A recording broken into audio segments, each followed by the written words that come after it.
goes. Well, you see where I'm in the category of I don't like them either. I think it's an insult to our society, nursing homes, that we do not build homes and communities that are integrated so that all ages can be together. It is a waste of our greatest resource, wisdom. No wonder we're acting so stupid. My mom died in our house, in our arms, weighing about 56 pounds. My kids were on the bed. A lot of people growing up now have never even seen a dead body except on TV. We are now in the process, because we also want to try building a small building out of straw bale construction, because we hear it's extremely inexpensive and a good way to build. So I said, okay, why don't we build a chronic care facility? One of the things we did in our past is when we knew that there were people doing heroic work of caring for their loved one at home, either a child in need or a parent in need, or that often they could keep them out of homes if they just had a month's respite. So now we're in the process of designing a 8-person unit that would be basically a unit to take people whose families are caring for them around the clock, around the year, to give them a month off. And so if we can find at least the small amount of funding we need to do that, that's something that's, it's not, the way we plan is that 40 acres of our land is being set aside for a village. And that village we will try to play with an integrated system of all ages and all people, and a way to care for chronically needy people so that it never feels like an institution and that it's integrated. The Anthroposophical Society grew up out of Rudolf Steiner, created such a community called a fellowship community in New Jersey. And there are other experiments around the world, and we're trying to find out. I want to close nursing homes down. I don't want to put all of anything in one building. I don't want to put all ages in one building. I don't want to put all problems, all the crazy people in one building. I just don't want to do that. I also, I'm going to be a misbehaving old father. And I actually now can join AARP. So I suppose I'm kind of early on in that quest. I think we have a resource that can solve a huge amount of our problems if we find a way to integrate it back into our system. Because until you get really old, it's hard for you really to have a wisdom, but being really old can give you. It's the really old that really drive the point home that has nothing to do with your prizes and your money, the things you acquire that mean anything in life. Because one thing that's clear to older people, it's their friends that have mattered. The simple things, you've all seen it, smell more roses, wear purple, eat more ice cream, kind of thing. But that's what you hear people say. And I wouldn't have gone. My mom was so good. She wouldn't have gone to a nursing home. I wouldn't have left her. I'd have made her live in a commune. She didn't have that night visitor. I would have made her come with us anyway. Because if you don't want to be there, how can you dare put your parents there? I'm being a little intimidated here, but damn it, how are we going to do it? You've got to start thinking about it. You know what I tell people that live in high-rise buildings? You know, it's interesting, in Washington area, it costs $1,000 or more a month, but we'll just break it down to $1,000 a month to rent a 2-bedroom, small little dinky thing in a 200-unit high-rise building. Okay? Now, 200 units, that means $200,000 a month is spent on rent by those people. What they don't know is that they could own the building for half that.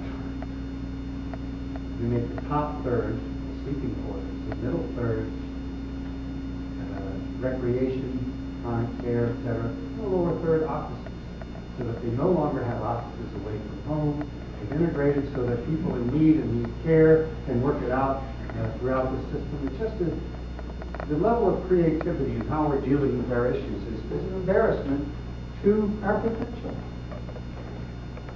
Community is the answer for dealing with, in my mind, most all of our social ills.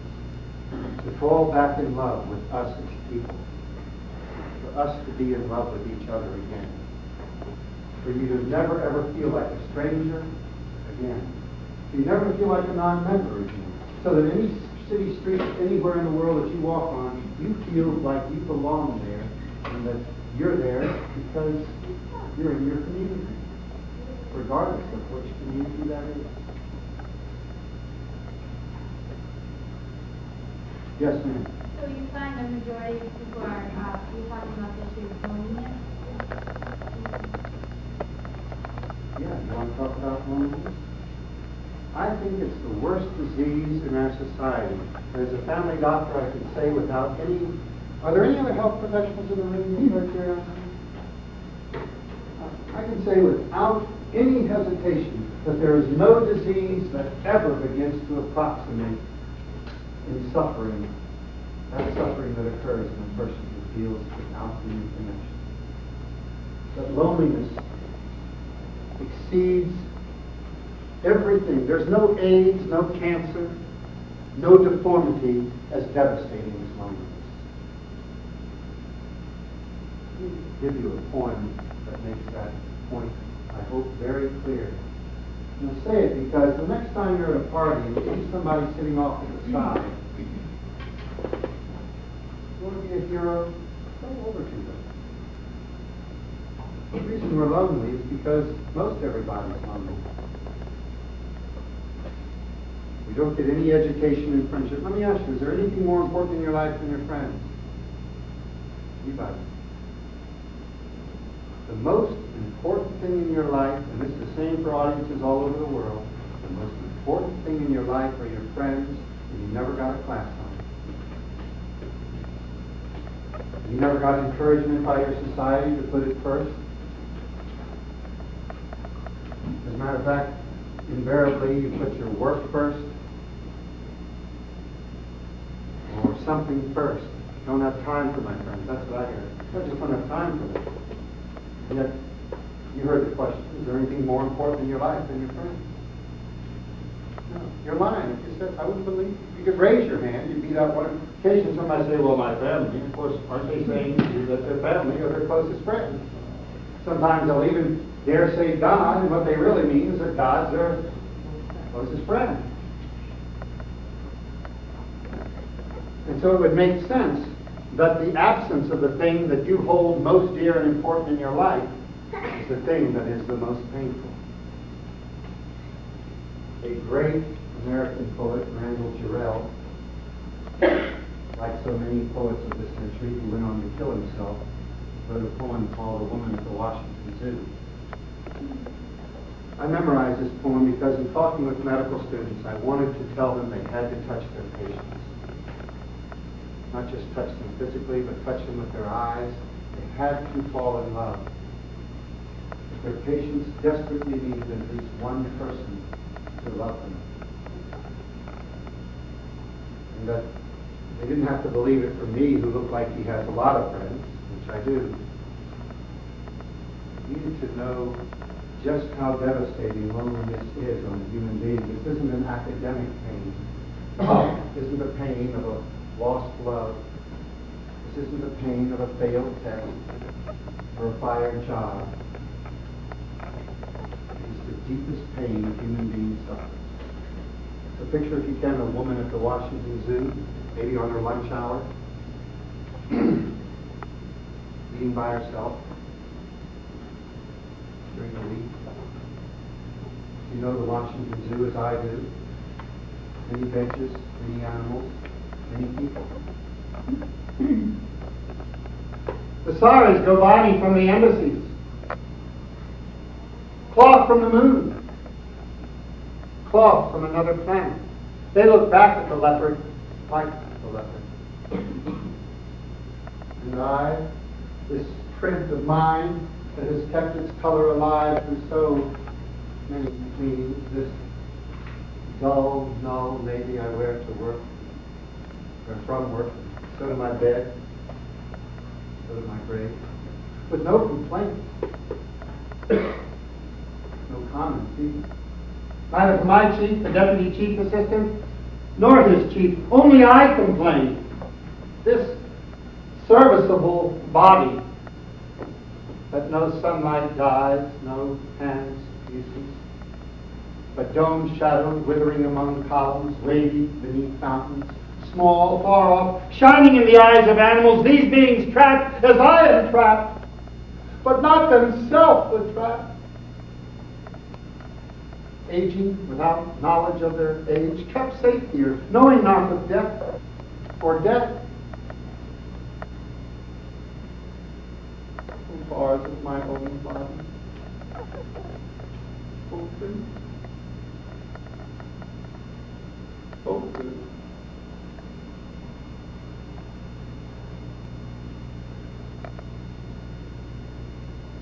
World goes by my cage, never sees me. And there come not to me as come to these the wild beast sparrows pecking the llama's grain, pigeons settling on the bear's bread, buzzards tearing the meat that flies have clouded. Vulture, when you come to the white rat that the fox has left, take off the red helmet of your head, and the black wings that shadow me, and step to me as man. The wild brother at whose feet the white wolves fall, to whose hand power the great lion stalks the herd. You know what I was. You see what I am. Change me. Change me. The world goes by my cage and never sees me. There is nothing like that sensation in the world.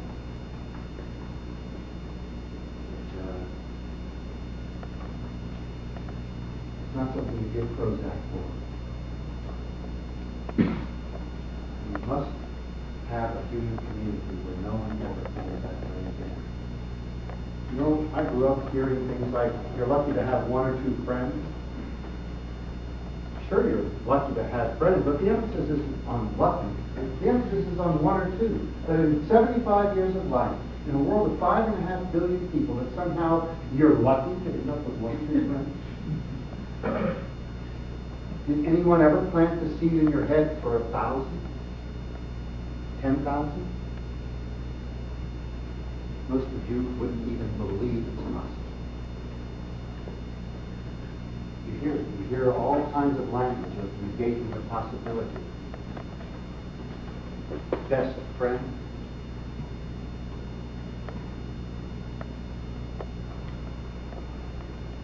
I would say first and foremost, the only real goal I ever had as a patient was for them to clearly know I love them. The easiest way I knew how to do that was to give them so much time of my time in a setting where it was very obvious to me that for me to give them my time, I had to really want to. And you give them so much, the more lonely they were, the longer I would go uninterrupted by not leaving their side. If a person came to our hospital lonely, I would never let them be alone, ever. It would be the intent of the hospital to literally have them never without touching, until it was clear to them that they were not alone anymore. Alone, alone, so all alone, alone on a wide, wide sea. And big Coleridge's poem, Rhyme of the Ancient Mariner, and I will save you from that one. But you know, it's about him killing the albatross. He kills the albatross and then hangs that albatross around his neck. He kills life. The society doesn't really make loneliness. You make your loneliness. You negate life. In order to be lonely, you must negate everybody. It's the only way to be lonely. You must negate your family. You must negate your roommates. You must negate your lovers. You must negate every human being in order to be lonely. And that's what this person in that poem does. He negates everything. He kills everything, symbolically represented in this albatross. And it's only when he finally opens his heart up again to the ugliest thing in the world, which are these deep sea snakes, but he's able to start again to find life. But death in life is far more devastating than the death of death, because you're conscious that you're dead. And that's just a mild introduction to loneliness. Modern literature, probably the greatness of modern literature, is based on the intensity of talking about human loneliness. Whether it's Dostoevsky or any one of a huge number of people who've written in one form or another, Diary of a Nobody, Diary of a Superfluous Man by Turgenev, the other is by Romaine. So many statements.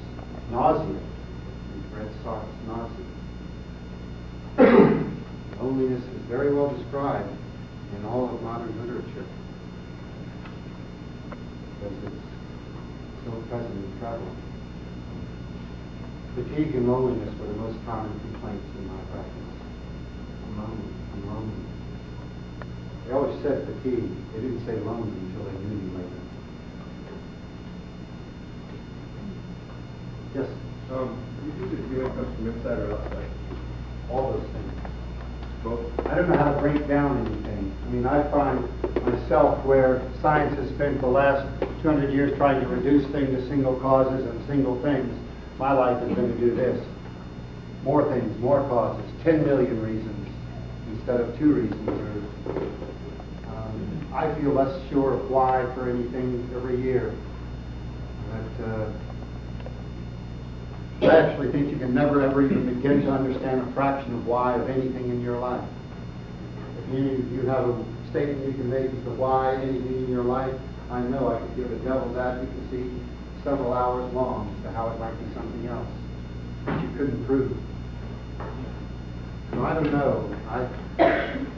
I do believe in self-esteem, and I believe in self-will. I believe you make your life. You can't make your chromosomes. You can't make your parents. You can't make the country or color you were born into. But if you're conscious, you can make who you are. That I do believe. Friend, hope for the guest while you are alive. Jump into experience while you are alive. Think and think while you are alive. What you call salvation belongs to the time before that. If you don't break the ropes while you're alive, do you think ghosts will do it for you after? The idea that the soul will join with the ecstatic just because the body is rotten, that is all fantasy. What is found now is found then. If you find nothing now, you will simply end up in an apartment of the city of death. If you make love with the divine now, in the next life you will see the face of satisfied desire. So plunge into the truth. Find out who the teacher is. And believe in the great sound. Kabir says this: when the guest is being searched for, it is the intensity of the longing of the guest that does all of the work. Look at me, and you will see a slave to that intensity. That's the Middle Eastern mystic.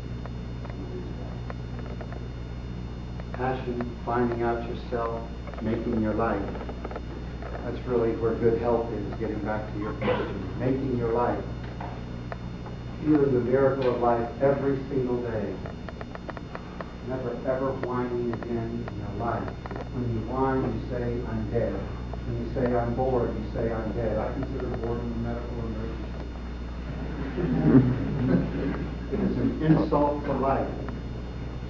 I started going around tongue-in-cheek saying, if you don't like life, why don't you die? Recycle. I mean, crying out loud, we don't have enough resources for all the people that don't like life anyway. I just have a moderate amount of truth in it. Please make your life. Yes? What do you think about religion?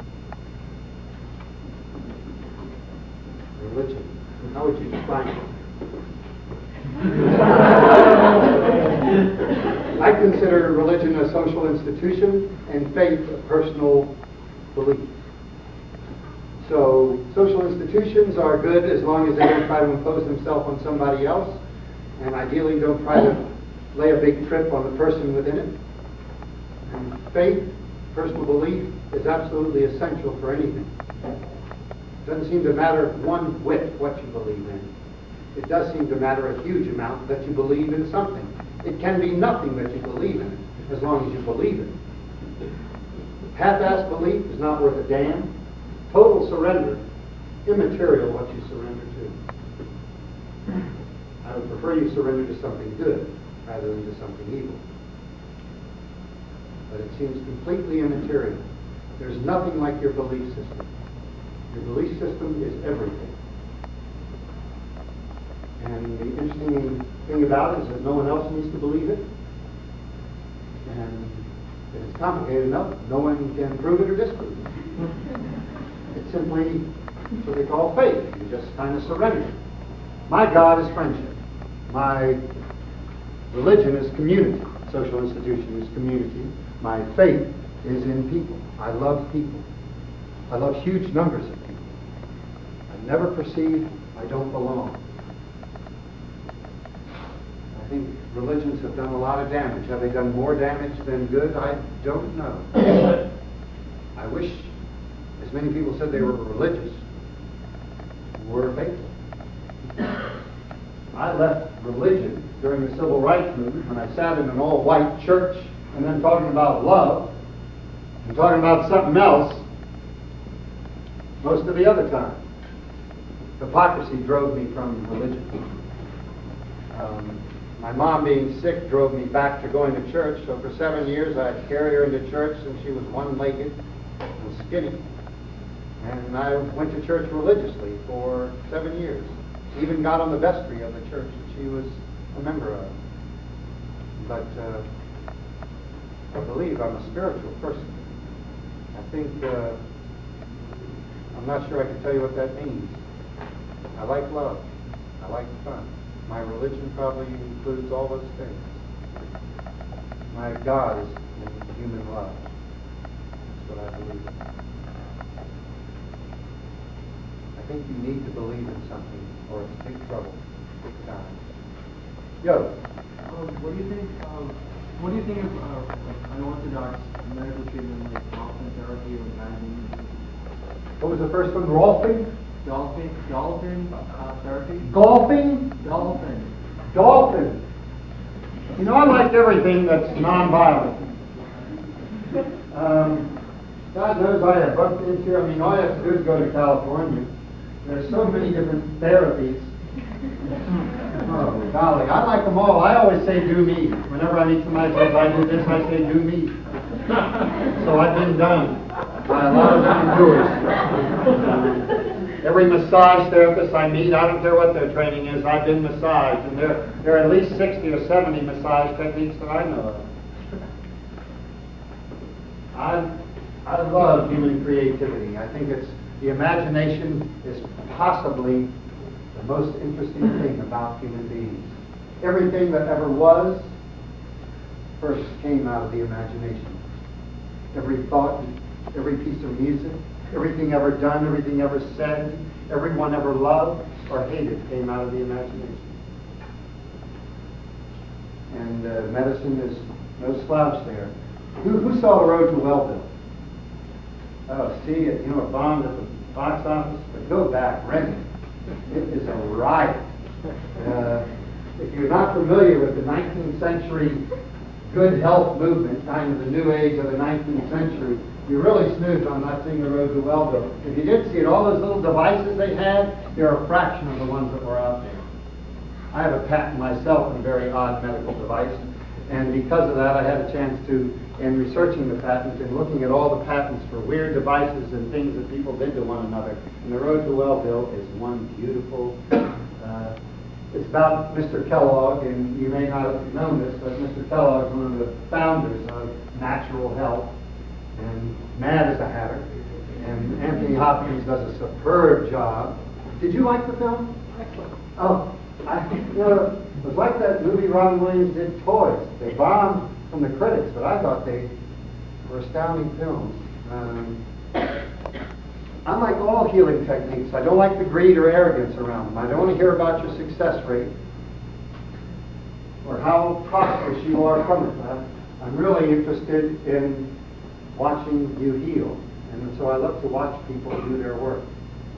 I've been to a huge number of very unusual healers. Many have come through our place.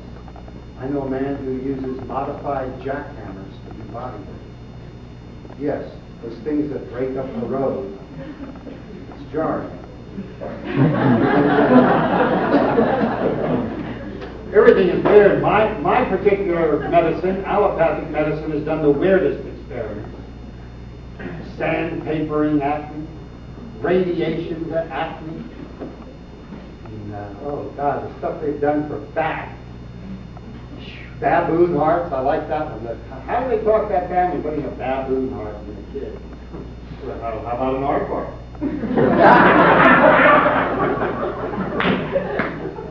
Of course, in Nazi Germany, they called it one thing, and in Pittsburgh, they called it sound research.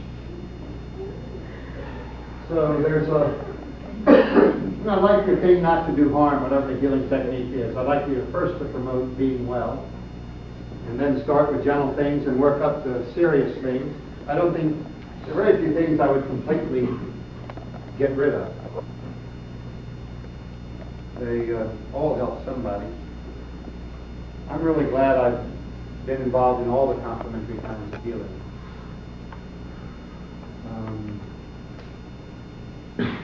I met this guy in Russia that started in water births. I'm trying to think, if you hadn't come at the right time, imagine trying to talk somebody into an underwater. You always want to bury your kid underwater. Drown it right off. But no, this guy goes out with the dolphins, the Black Sea. He had babies underwater. So this is just the baby plant. The Baby baby comes out and lives. it's acquainted and it holds its breath and it goes up. It works. I didn't go to the Black Sea to see it, but I've seen films and I've seen essentially large bathtub underwater births. They've thrown little babies into water. They do the swimming classes. You may have seen them where they take newborn babies and they put them right in water and they swim. Swim, baby!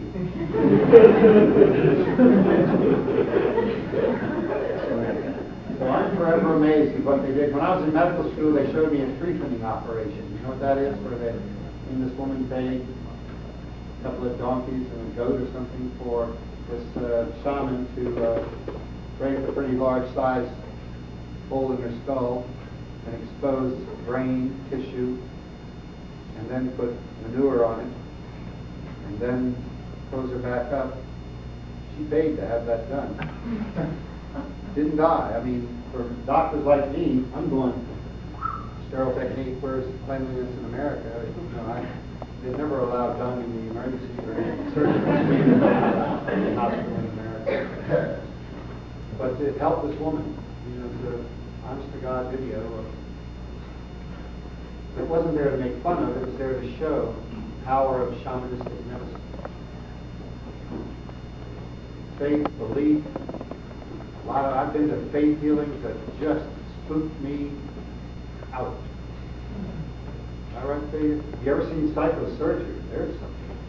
Psychosurgery, these guys saw them in people paid, $10,000 to go to the Philippines, have this guy, you're out on there on the table, takes his hands, and from the way it looks at it puts his hands right through your skin, goes in there and pulls out some organs, blood flowing everywhere, and then they wipe up and there's no scar. Where'd you get the organs? They're going to be squeezed when the surgery. So, hey, the psychosurgery, the thing that's going to cure you, it's a fun thing to watch.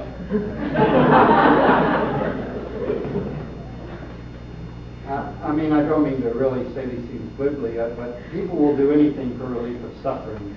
So it really behooves you to look at them and try to go to conscientious practitioners of those things. Yeah. I want to hear a little bit about how the interaction was in the home in the early years when you had actually people around guests. Oh, boy, there were some nights, I'm not much of a sleeper, and so much of it was human character. If you love people like Balzac or Dickens, what you love about them is that in the course of 900 pages, they introduce you to 200 characters. And that's really what I remember, not so much diseases getting better or treatments, which we did, but just interactions of people. The night that the small motorcycle gang came and they were high on alcohol and PCP and they wanted to party, so they took us around with knives in our throats and how to take the mouthpieces out of the phones, and they threatened to rape the women, burn the house down. And This is what happened with the 3,000. no, I'll tell you, that's a part of the story. This is a small little biker gang. And we all begged for mercy, basically. We just went on our knees and said, boy, you guys are really tough, please don't hurt us. And they ended up, because they couldn't get a fight among us, they ended up fighting each other on the front lawn, leaving a couple of their members there. What they didn't know is that we were the doctors for the largest motorcycle gang in America, and that I had to spend a week preventing them from murdering them. Because, the bikers like nothing more than to, They've heard our doctors. We'll kick ass.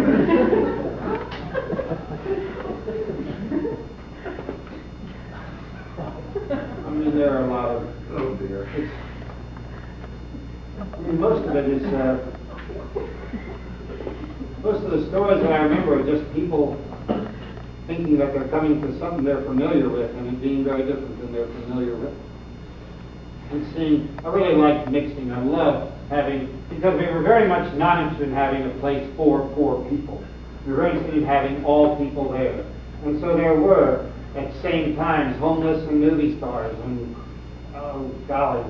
young Republicans and you name it. They're all in the same, there'd be people chanting, rah, rah, rah, rah, and people going, kind of looking bewilderedly, and then there's it was all going on at the same time, and that's what I like.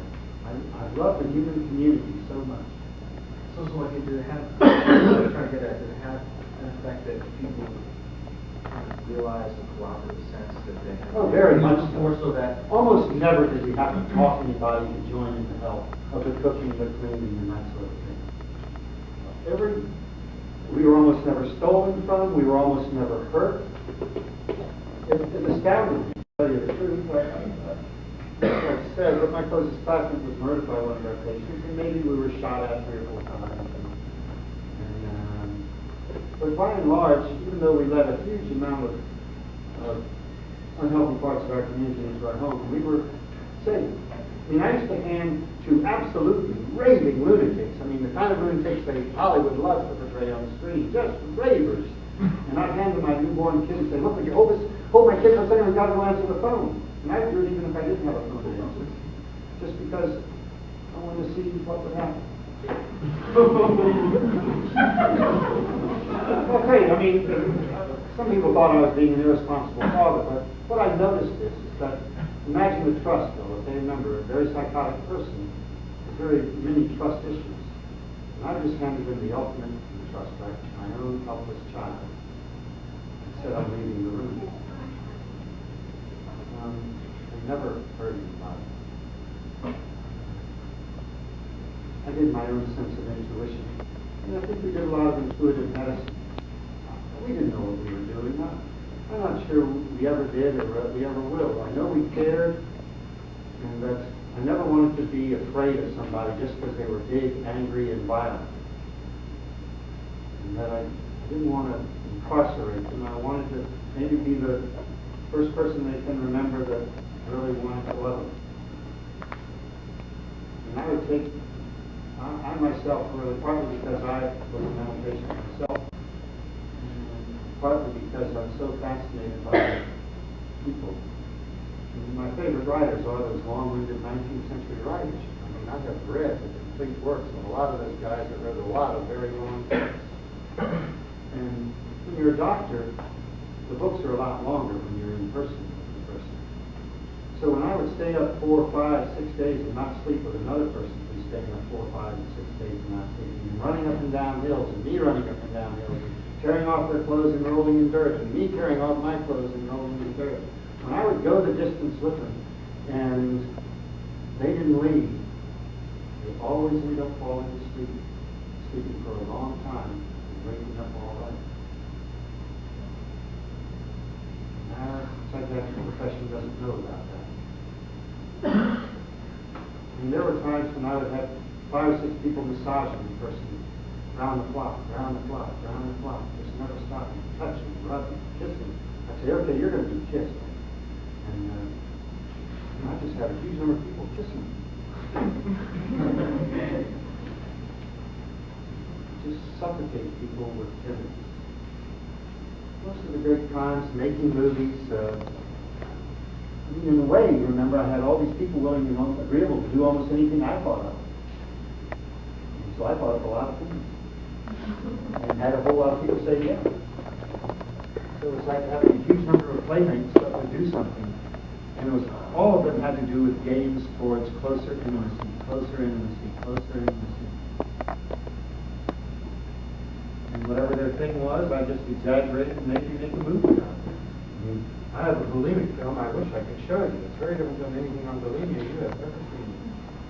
I mean, I can describe the evening it was made, and it really, I think, typifies.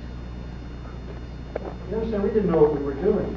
There's human suffering, and it's your home, so you don't leave.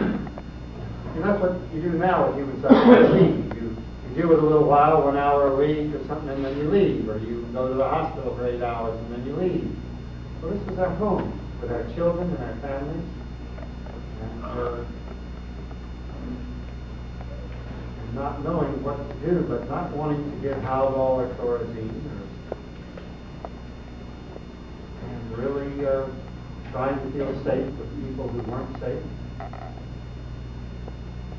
and using humor to soften the edges a lot, making fun of things, kind of like Monty Python would do. If Monty Python became psychiatrists, we would be what they did. We were, I would take people that did the most bizarre things, and you've seen enough about it to know about bizarre things,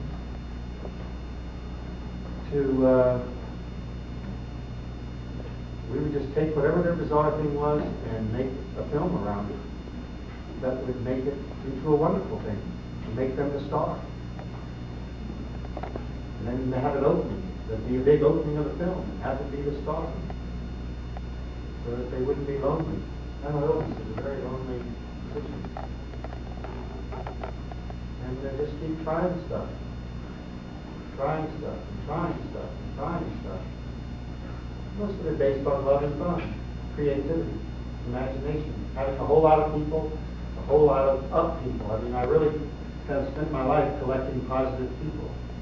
So we're always trying to have positive creativity around, so that whatever happens, gardening is healing, theater going on is healing, sports going on is healing. If it's snow, then there's sledding therapy. I mean, just have therapy to everything.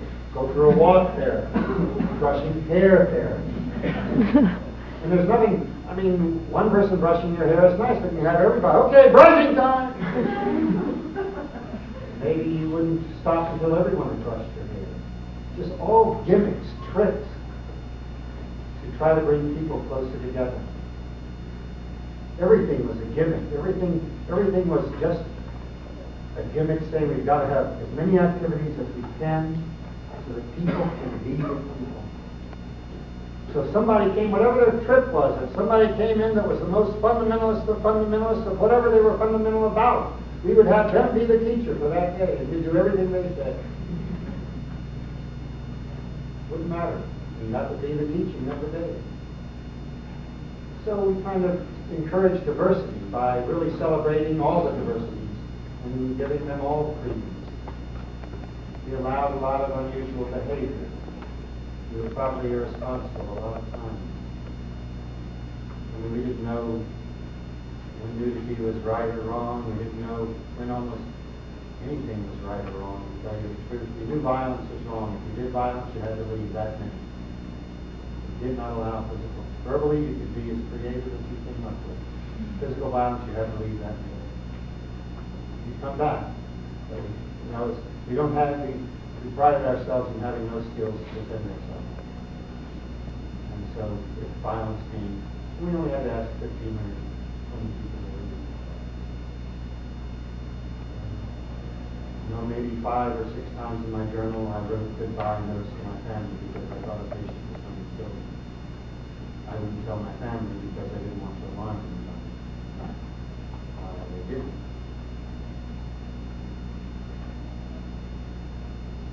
So I don't know. I mean, there's so much suffering in the world. We didn't want to avoid it.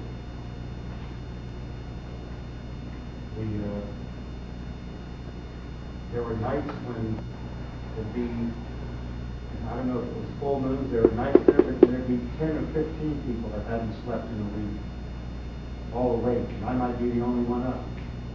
Boy, did I have some creative times in those days. All the time wanting a hospital. So most of the stories have to do with very complex stories of knowing the personalities of all the people in the room and being astounded at what goes on in those personalities.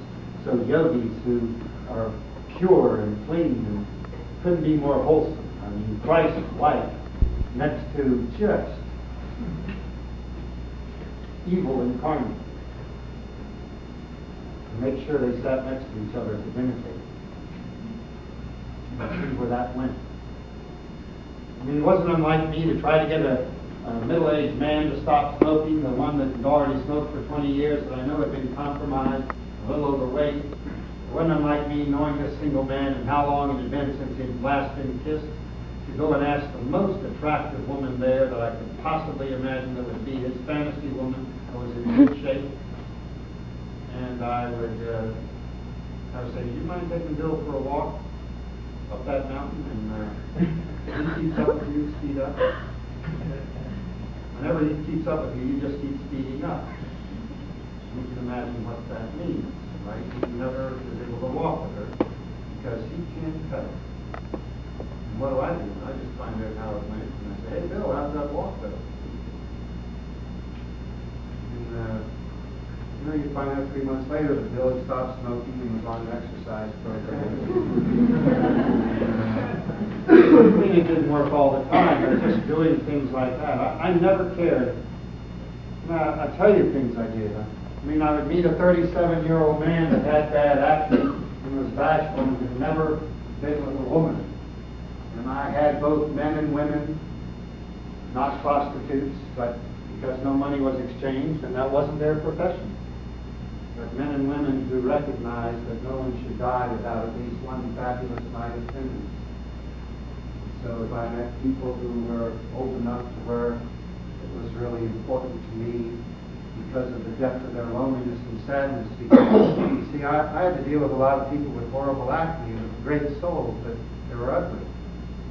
Even men that never got driver's licenses because you would see tears in their eyes saying, why? No one will ever go out with me.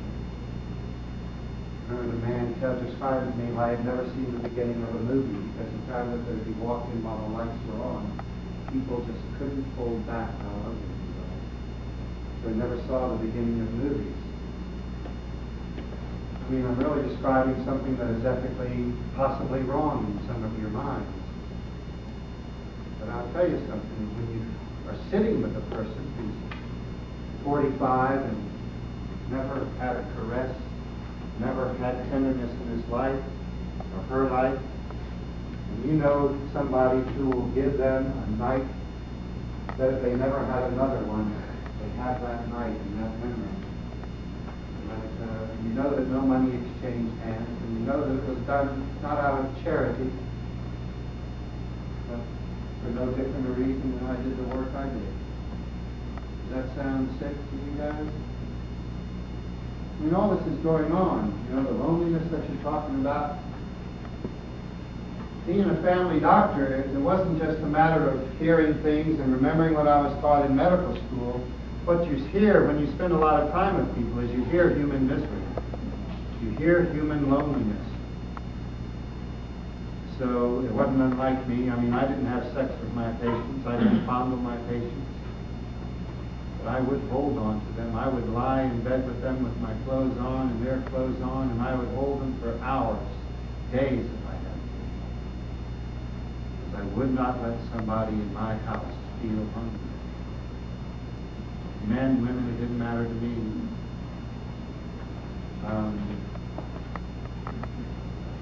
We had a lot of leeway who we were, but the depth of suffering that is in our society, none of it's exaggerated. However much you read the emptiness in the modern novel, modern poem, all that's a slight abbreviation of the real loneliness that's there. So we just try to put upness in the air, and humor, and mushy behavior. And most people bought into it, so because we hugged, other people hugged. Because we were friendly, other people, when somebody came, if they got there an hour before that next person, and by the time that next person came, they said, "Ah, great to have you here." And that's what mostly happened. It's really the richness of that human community is why I'm addicted to doing this project. Why I'm not going to stop at this lecture tonight, but at 9:30, hope that people gather and not care if it goes on all night. And go tomorrow and be attending in classes all day tomorrow night. So I don't want anyone going to bed lonely ever again. I don't want anyone ever feeling that they don't belong and aren't a part of us in need. No man is an island entire of itself. Every man is a piece of the continent, part of the main. If a clod be washed away by the sea, Europe is the lesson. As well as if a promontory were, as well as if a manner of thine own or of thy friend were, for every man's death diminishes me, because I am involved in humanity. Therefore, never send to know for whom the bell tolls. It tolls for thee.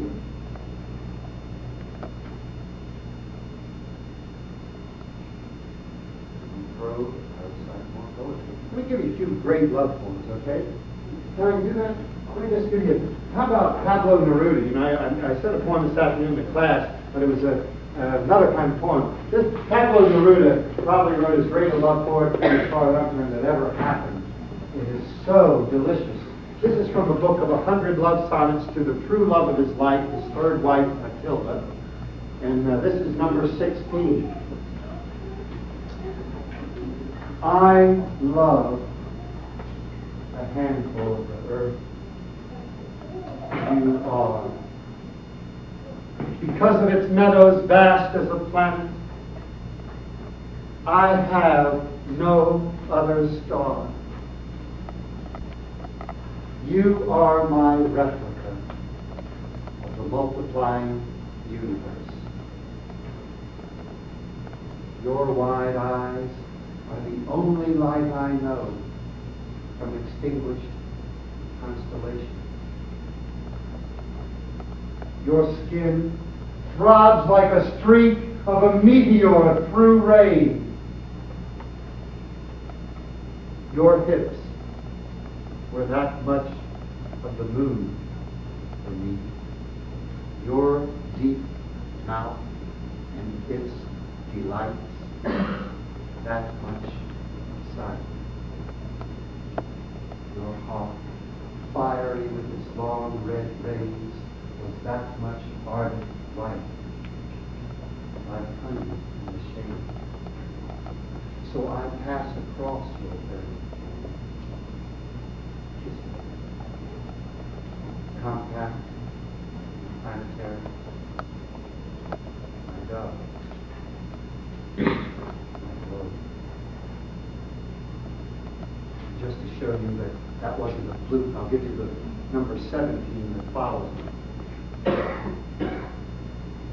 I do not love you as if you were salt rose or topaz, or the arrow of carnations the fire shoots off. I love you as certain dark things are to be loved, in secret, between the shadow and the soul. I love you like a plant that never blooms but carries in itself the life of figgy flowers. Thanks to your love, a certain solid fragrance, risen from the earth, lives deeply in my body. I love you without knowing how or when or from where.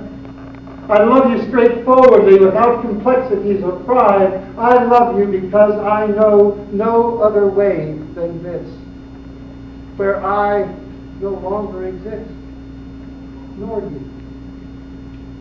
So close that your hand on my chest is my hand. So close that your eyes close when I fall asleep.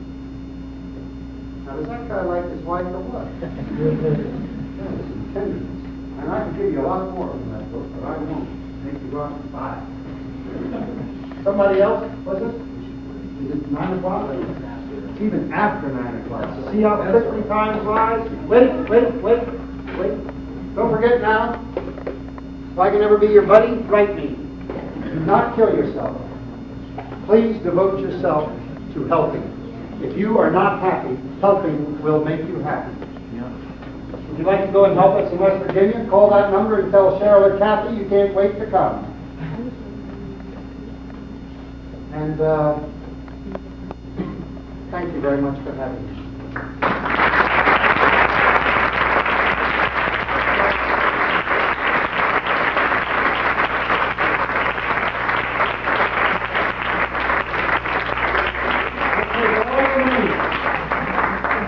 I don't care how much you've already given. Glory, hallelujah. Thank you for your generosity.